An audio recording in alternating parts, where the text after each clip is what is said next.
मंडळी, उठताना, झोपताना, जेवताना, कामाला सुरुवात करताना, तसेच घराबाहेर पडताना भगवंताच्या नामाचे स्मरण करून निघावे असा आपल्या पूर्वजांनी आपल्यावर घातलेला संस्कार आहे. आपण तसे करतोही.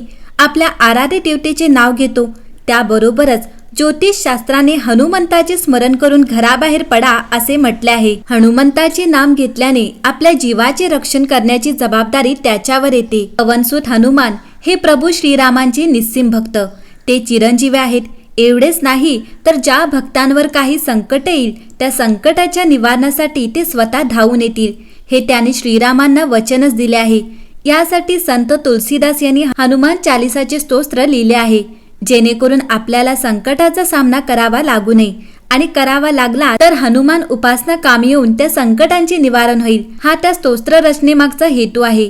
2 ओळीचा श्लोक आपण जाणून घेणार आहोत.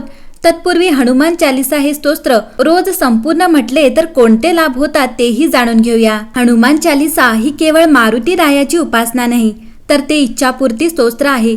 जर तुम्ही देखील इच्छापूर्तीसाठी हे स्तोत्र म्हणण्याचा विचार करत असाल तर त्यासाठी पुढील नियमांचे पालन करा. सदर उपक्रम मंगळवारपासून सुरू करा.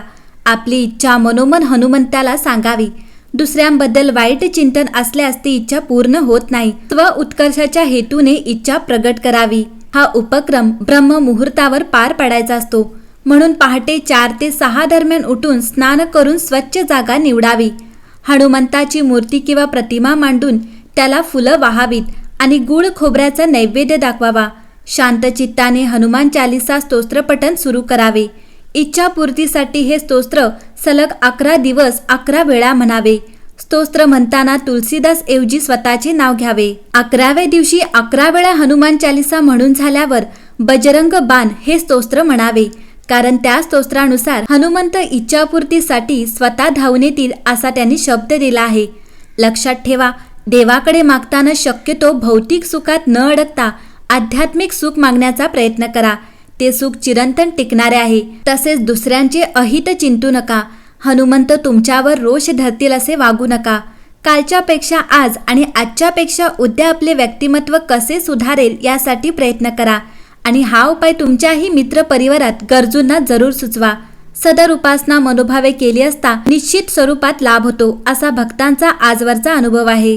सरते शेवटी 2 ओळींचा श्लोक नक्कीच म्हणावा. चल विमान कोलाहल होईल, जय रघुवीर कहत सब कोई.